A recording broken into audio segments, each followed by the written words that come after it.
Welcome to Campfire Spookhouse, Episode 1. Today we will be reviewing Alfred Hitchcock's Psycho. First, we'd like to introduce ourselves. My name is Scary Terry, and this is my buddy, Rock Horror. We're starting a YouTube channel, Campfire Spookhouse, specifically aimed at horror films, since Rock Horror and I are both film goers, and we know a lot about movies. But the one genre that we don't really know much about would be horror. So we're reaching out and we're looking for people and horror film fans such as yourselves to help us out and to give us a little more insight into this genre and to recommend some of your favorite horror films that we could check out and we could review as well, because we're looking for a ton of them to review and watch. So, as I said, introduction, the title of the film is Alfred Hitchcock's Psycho, directed by Alfred Hitchcock. What year? 1960. Psycho, 1960. Not the 1998. No, we're not talking about the Gus Van Sant one. Some actors who starred in it: Anthony Perkins, of course, Janet Leigh, and Vera Miles. Jamie Lee Curtis's mom. Janet Leigh, exactly. Yeah. Martin Balsam is in it, and obviously directed by Alfred Hitchcock, which Psycho may actually, in my opinion, be my favorite film of all time from him, directed by him. Yeah, I could see that. The Birds is another one I feel like that's worth mentioning. The Birds is really good. Really have a thing for Vertigo.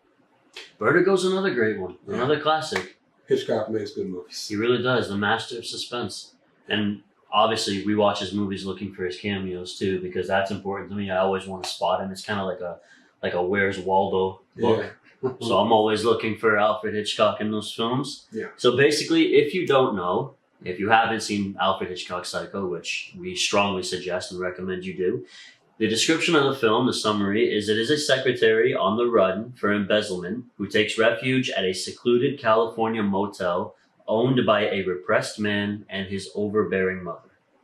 So I think that we should get into right now the themes of the film. So what social or cultural messages is this film conveying, do you think? Well, for me, I suppose when I think of Psycho as a movie, it doesn't seem like this is happening for chance. It's almost as if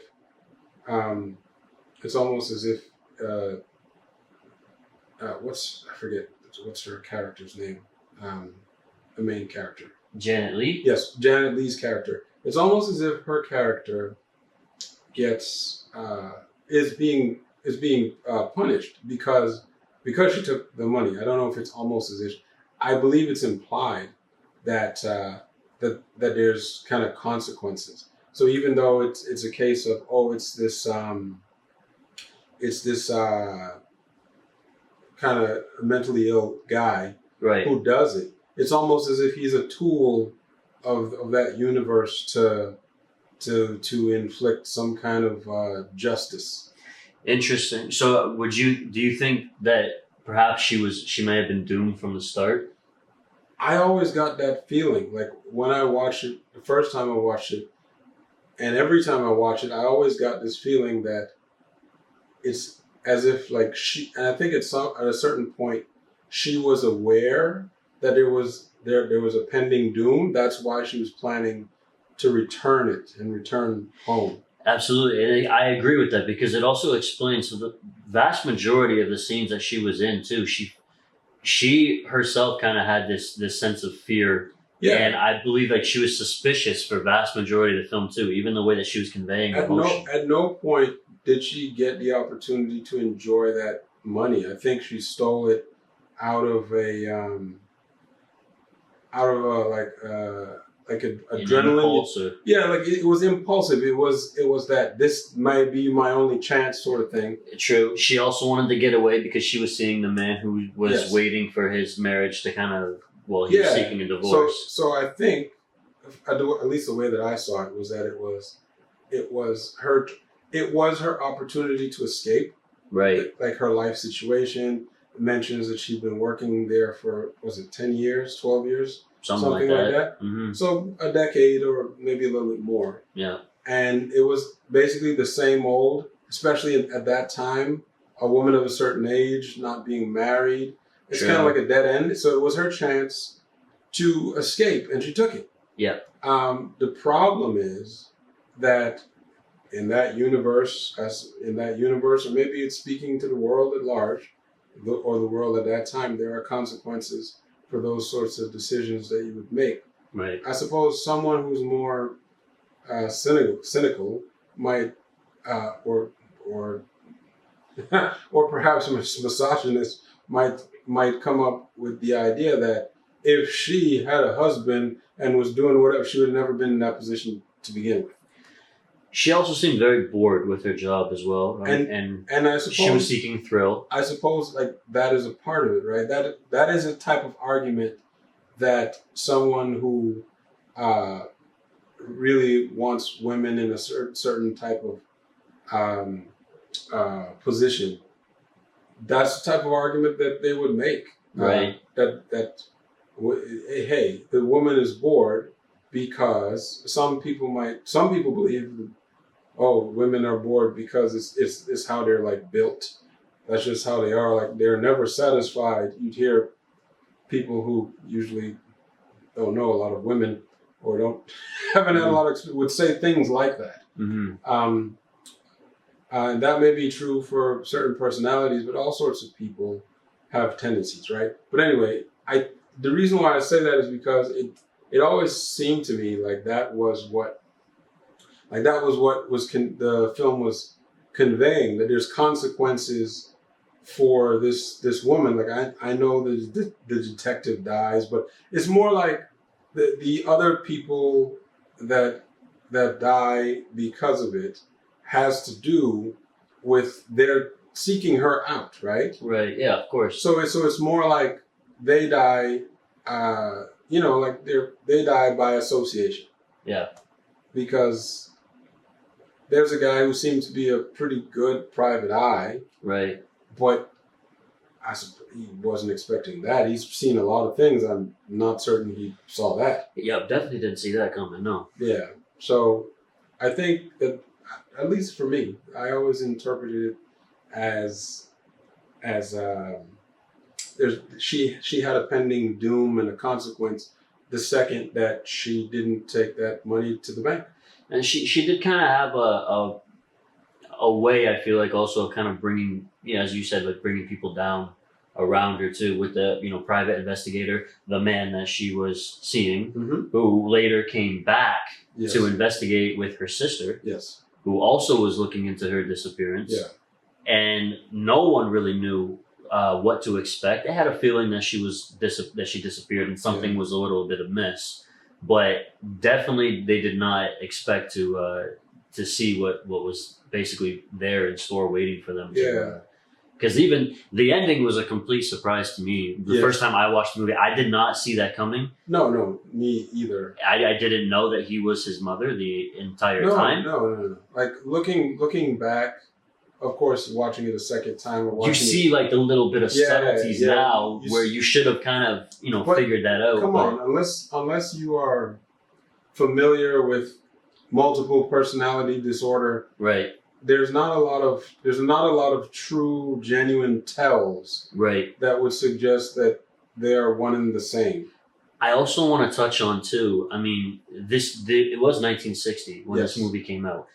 Mental illness alone was a subject that wasn't really touched on too much. So I do feel like the film may have been both groundbreaking and controversial as a result, because it wasn't something that people really back then wanted to discuss. And back then it was more, I feel like you didn't really have depression or mental illness. It was all in your head. Yes. So for them to explore the topic of that and what actually, is happening, or someone who has a multiple personality disorder, then you kind of understand that clearly Norman Bates has some childhood trauma that we don't really know a whole lot about, because it's sort of implied.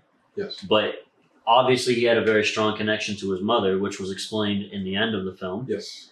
And so it was an interesting way to kind of reel you in. And people who went to see this movie, I'm sure to see it in theaters, were like, oh, this is going to be like a really good kind of slasher killer kind of movie. And then I feel like by the time they got to the end of the movie, they're like, holy hell. Yeah. Like, I did not see that coming. No. It does a great job of, as far as storytelling and story structure goes, it does a good job, or say a great job. Yeah. Of kind of faking you out.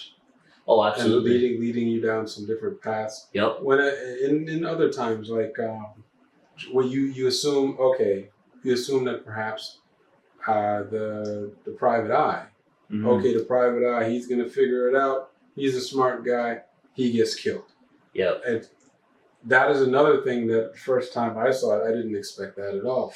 It was clever too, the way that he was portrayed, because he was very good at his job. Yes. And very smart and very intuitive. Mm-hmm. And he knew something was off about this Norman Bates guy, especially when he was asking about going inside the house to talk to his mother, because he could clearly see her figure in the window of the house. Yeah. And Norman had an excuse for everything. He was just rapid fire throwing off at him as to why he can't go in the house. And even then he knew, well, I guess unless I come back with a warrant, I can't really do anything about this. Yeah. But it didn't stop him from going into that house, though. No. Or he's trying to make the attempt. And speaking of the way as well that the film was kind of leading up to the end, let's talk pacing for a moment, because I do think that the pacing of the film was done very well. Yeah. I didn't find that it was too slow. No. Certainly wasn't too quick. No. But for me, especially the first time that I watched this movie, because we're doing a review for a movie we've already seen before in the past. Yeah. I've actually seen the film quite a few times. Mm-hmm. But I really had no idea where the movie was going the first time that I watched it. No. Did not know what to expect. Yeah. And it was just kind of like a really engaging ride to be on. I believe that, yes, the pacing is helped. Absolutely. The pacing is helped by the performances. Yes. Because even that small town police, was it cop chief or the one with the sunglasses that you can't see his eyes? No, not that one. The one that they went to call when at the house when the boyfriend went with his sister. Like the other highway patrol guy as well. Once again, that is another person where he's a police officer. Yeah. He has a right to be suspicious. But especially at the beginning of the movie, he's made out to be this kind of mysterious figure, like almost like he is the danger. Yeah. Because of course even though she's the one that did something wrong. Yeah. It's kind of presenting itself as if he is the danger. He is the slasher that's coming after her. Yeah, pretty much. And what was great about that, all of those elements helped with the pacing, because I mean, what were the shots? It was like literally her just staring straight forward, doing the old school driving. Like barely turning the steering wheel. Yeah, pretty much. Yeah. For people that don't know, back in the days, there was a little bit more play in the older cars, the steering wheels. Oh, okay. So that is not. People are like, oh, that's so fake. Things were different back then. Older cars didn't have power steering. Right. So when it got up to speed, you literally had to kind of control it a little. There's a little bit of play in it. Right. So that was how cars were. That's just a tidbit. No, it was authentic. At least that car scene alone was also fantastic. You see that in older movies, right? You hear the voiceovers of basically all the people at that point, kind of in her life. That great way, excellent exposition. Mm-hmm. From different parts of the story to get you into her psychological state. Yes. And that was the other thing that was great about this. You got her psychological state as well. Yeah. You got excellent portrayal. What's her name again? Janet Leigh? Janet Leigh? Yes, excellent portrayal by Janet Leigh. So that you could actually feel for her. Yeah, it shadowed her paranoia. Absolutely. And I love that the cop that was following her, you couldn't see into his eyes. Yes. And I feel like it's great too, because it kind of adds to it's like the idea that she feels really guilty, and she feels that sense of fear, like that impending doom. but she can't really see what's coming. She doesn't know. No. So I really enjoyed that it didn't show his eyes. Yeah, once again, it's yet another thing that is not easily revealed. This is one of the things that I appreciated about the movie. It's like that was a theme. Yep. A lot of things were not really easily revealed. Right. Until, of course, the end and the final reveal. Right. And then as more things are revealed, then there's the exposition. Yep. And every step of the way. It was this beautiful kind of pattern throughout the story and the pacing. I think my favorite part about the film, too, was that it was black and white. I mean, obviously a lot of films back then were in black and white, but it really helped to kind of add to that eeriness of the film. I agree. To make it even the horror that it's considered. You know what tends to be, at least for me, what tends to be eerie is really kind of, I would say, like sparse or desolate areas in black and white when there's a lot of sun, because it almost feels like a endless nothingness, because there's not a lot of variation in the tones and the textures. Right. So it's not quite a wall of white, but it's kind of getting there. You know, like in a lot of popular movies or any sort of imagery of when someone is going to the light, like they're going to go to heaven or something like that. Yeah. And there's almost like a blinding light that starts coming. Yeah. That's what a lot of those scenes felt like when Bates is putting the car into the swamp. The swamp, yeah. But it just, because it's black and white, it's like it's disappearing into nothing. Yeah. Because what color is it? What color is the vehicle? It's just kind of disappearing into the white or black. It's just, there's something about that I agree just kind of makes it a little bit more eerie. Needless to say, Alfred Hitchcock knew exactly what he was doing. He did. Like, even that was probably some of the best blood imagery in cinema history. Oh, yeah. And it was black and white. I know. Even the shower scene was done so well. The killing. That was what I was kind of referring to, because you get to see the kind of gradient of color. You know, I guess if it was in color, it would have been deep red. Yeah. But it's more like it's just darker. Yeah. It's washing away against a white background, a white tub. Yeah. Her pale skin, like all of these things is just. But you know what was great too for that scene? Well, for me when I was watching, is like you have kind of all this light around her, like her being in the shower. You see the light in the bathroom, but yet when the shower curtain gets pulled back and it's Norman Bates as his mother, the face was so dark. Yes. You see like a little bit of the eyes, but it's like the terror of like this figure in front of her, this sort of like this grimness. Yes. And it's like, to me, it's even more fantastic about that is because it's like that's like the fate that had been waiting for her all this time, that she was coming face to face with. And it's not going to be pretty. It's not going to be a picture of lightness. It's going to be very dark. It's going to be grim. It's going to be eerie. And it was inevitable. There was no way around it. It was just going to happen. Yeah. And that shower scene, man. And it's been parodied. You've seen it, mocked in comedies, Family Guy, Simpsons, I think, did it. Yeah, exactly. It's like, it's fantastic. So moving on to visual elements, how does the movie use lighting, color, and camera angles to create suspense? More kind of classic Hitchcock stuff. Of course, back then cameras were not as nimble, so you had to get creative. Creative with sets, creative with the actors and acting. Like, obviously that car wasn't driving down the highway, obviously. Right.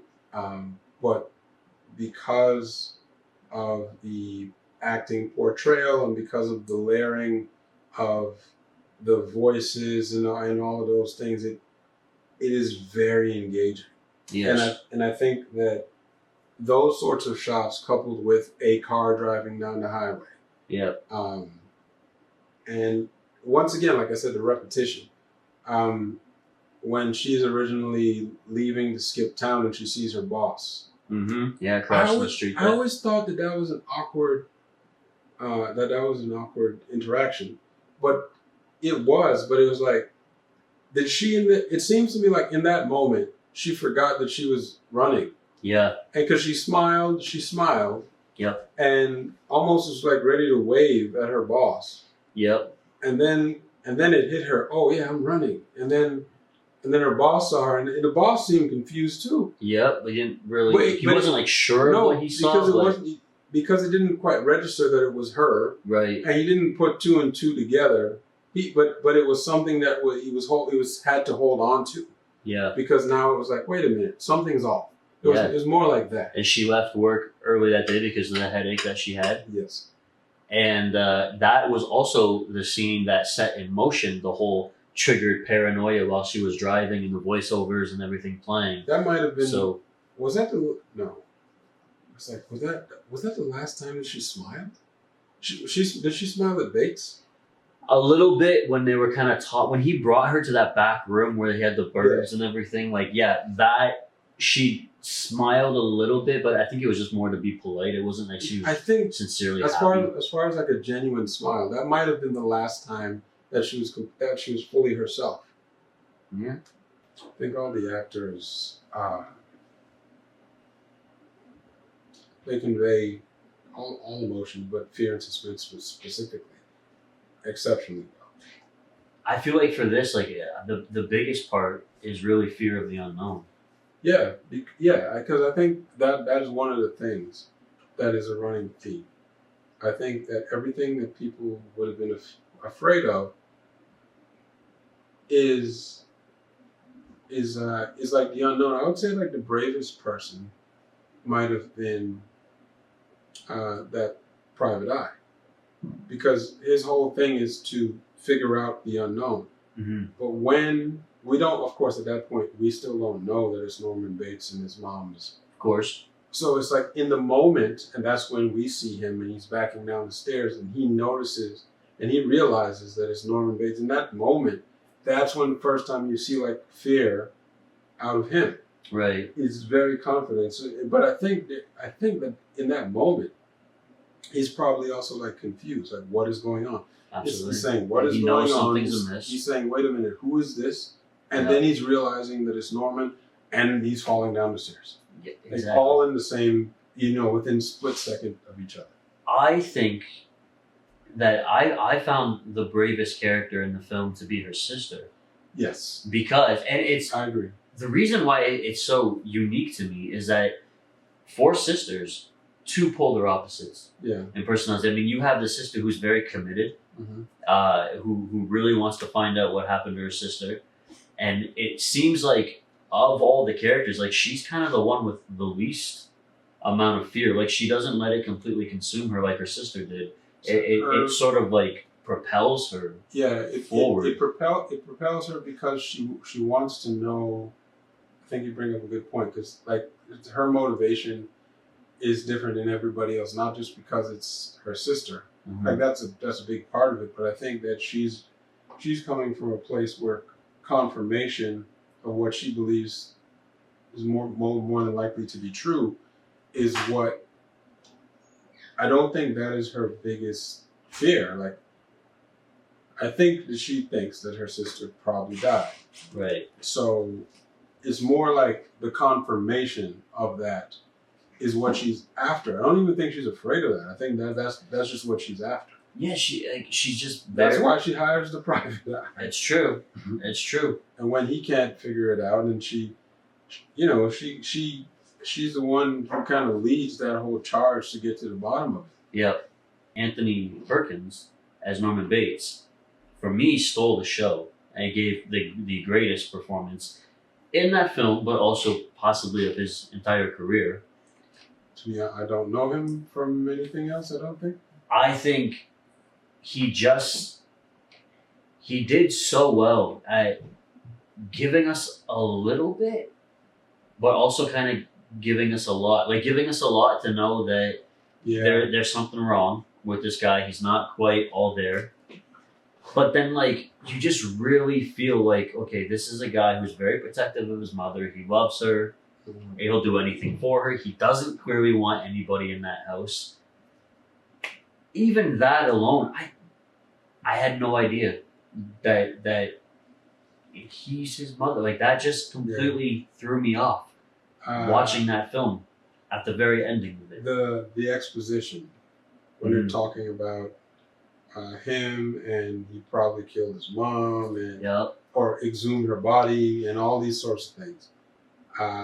And then that kind of smile to the camera. Every time I see that movie, it reminds me of something else, because I thought to myself, you know what that reminds me of? That last smile to the camera.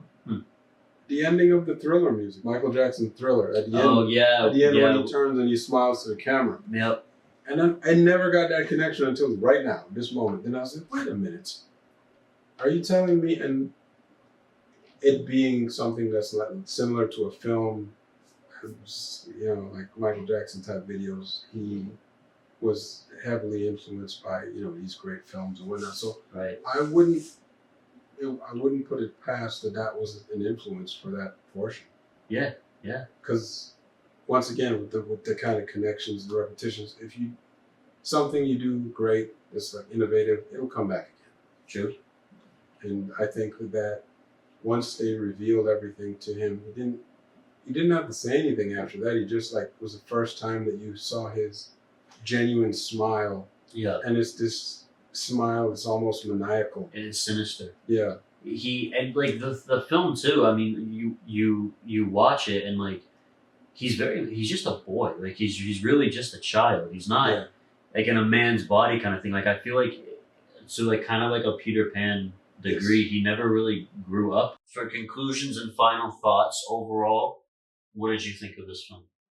I think Psycho is kind of one of those films that of the genre or in the genre are just necessary to watch, to experience. Not only is it a good movie, great storytelling, great acting, all that stuff, it also has all of these elements to it that you would have seen in different forms in other movies and TV shows because of how innovative it was. It's definitely one of my favorite movies, favorite film of Alfred Hitchcock, and recommend to anybody who hasn't seen, though I'm sure a lot of you horror fans have watched it. And substituting the word jump scares over stars as a rating, how would you rate this film out of 5? This movie is basically perfect. So in many ways, it's flawless. So personally, I honestly, I feel very confident and comfortable giving it 5 out of 5 jump scares. As of right now, I can't think of another movie that is better than it. Once again, top to bottom, front to back, all the elements required. So I would also have to give 5 jump scares. We want to thank you for watching. Make sure to like and subscribe to our channel. Comment below the video. Give us some of your feedback. Let us know if there's anything that you think that we could do better, given that this is the first video. Or if there's anything that you would like to see us do, let us know. Feel free as well to suggest and recommend your favorite horror films that you would love to see us review, because really we're relying on your guys' help to keep this channel going. And there's just so much that we don't know in regards to this genre. So we're asking for any and all horror fans out there, Campfire Spookhouse. We'll see you next week with episode 2, reviewing the Texas Chainsaw Massacre. We'll see you then. This is Campfire Spookhouse, where we scare ourselves awake. Have a good one.